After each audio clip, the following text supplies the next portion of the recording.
All right, welcome back. Thanks for staying with us. All right, let's quickly talk about the wrestling challenge, weekend wrestling challenge that we spoke to you about. Bielsa put in a dominant performance in that one. It was very good for them. The tournament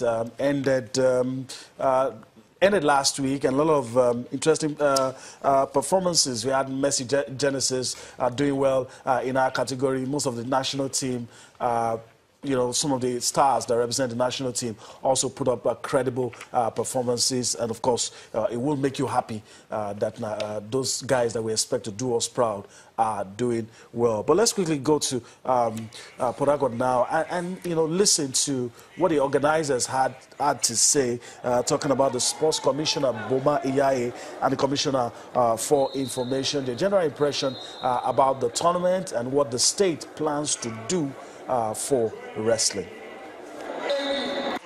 Well, we want to say that we're very delighted as a local organizing committee and as part and parcel of Rivers State government for a beautiful championship that has just been held in Port Harcourt. We appreciate the fact that we are not perfect. We still have a lot to learn, especially as regards the African Wrestling Championship coming up in February next year. Well, we think that Rivers State has to do a lot more because we want to be the best in Nigeria.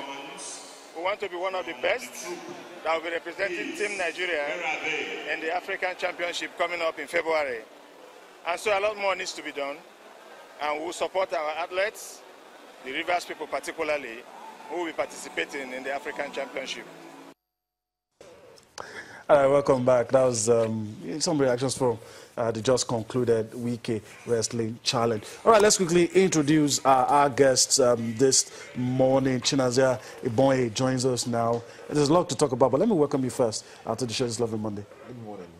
Yeah, good morning, Cecilia. How you doing? I'm all right. Let me ask you, how was your fantastic weekend? Fantastic weekend. Fantastic one. Okay, I'll quickly just a little bit on the wrestling challenge. You know, when we brought the president on the show, we talked about some states that are likely to dominate the championship, and Bielsa was the one that came to really to mind. Rivers, of course, the host. But then Rivers just didn't really dominate, but we had like Bielsa dominating. I've been counting like how many of the athletes, the wrestlers now that are really outstanding, more than 15. I've lost count of those athletes who just went there, from Amas Daniel to Melvi Bimbo. These are the players we know. Then we also have Wilson Ebikemiwo. We know that these wrestlers, Messi Genesis, of course, these wrestlers will definitely go there and prove their worth. Patience Kakada also was another wrestler, was outstanding. Beauty Oziti, another wrestler that was also outstanding at the tournament. But Bielsa,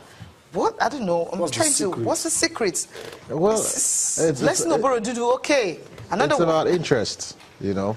It's about interest, and apparently, from what we've seen with the man in charge of wrestling, Daniel Legali, you know, and we always know that the state has shown a lot of interest when it comes to the sport, and naturally, the indigenes, the guys in the states that also want to play, you know, be part of the sports, they become attracted, they want to do it, and, you know, the interest is there a lot. So I'm not surprised at all by the fact that a lot of the wrestlers that are doing really well are from that part of the country, and it's a good thing. Like I always say when it comes to sports, if it's one region that is bringing out everybody, that's bringing out the best, then use all of them. You know, it doesn't have to be. It doesn't have to be spread around every time. You know, likely to football, if the best level players are from Kaduna State, for example, and they are the ones we need for the Super Eagles, we should get all of them into the Super Eagles. So if you feel some type of way, then I think other people should go and try and, you know, improve the sports, make people get interested, and maybe you know, we'll start getting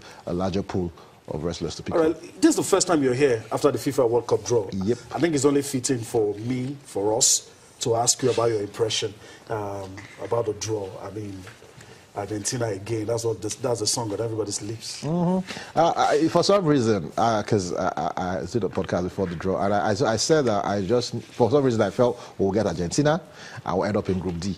because it's always D or F most times for the Super Eagles at the World Cup, and we always get Argentina. You know, the odds of getting Argentina is like 5 in 6 right now because we always seem to get Argentina. So we got Argentina. We've played against Argentina 4 times in 5 World Cups. Our records at the World Cup against Argentina. Yeah, and you can sum it all up by saying we lost all.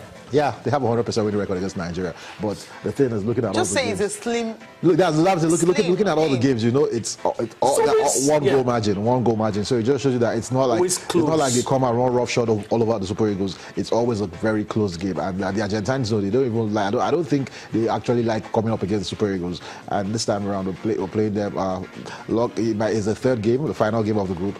Hopefully, we would have qualified at that time. Things would have been sorted by that time, because I hope both teams will not go into that game needing results. Then you know, anything can happen. But we'll have a very tough group. We'll have a very tough group. Very tough group. It could have been worse. It could have been worse. It could have been better. But I think it's a moderate goal. It's quite tough though, because we have 2 teams. I always fear when we get to come up against teams that are very, very organized, you know, and that is what we have in Iceland and Croatia. These teams are very organized. Which one of those 3 matches, me and Cecilia don't seem to agree on that. Which one of those 3 matches is easily winnable? None. None? Wow. None.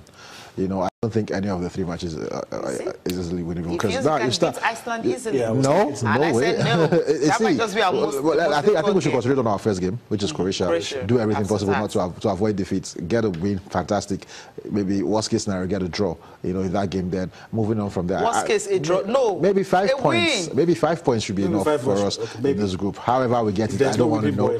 That was I don't want to know if we can get a win and 2 draws. You know, 5. I think that should be enough to help us qualify in this group. And we can actually beat anybody in the group and lose to anybody. But you know, our first match is always very important. If we can get something against Croatia. But the Croatian team, aside the fact that they are quite organized, they have flair players. You know, they have flair players. They have players that are very tricky, that can, you know, throw things around. Modric, Perisic, Rakitic, Mandzukic.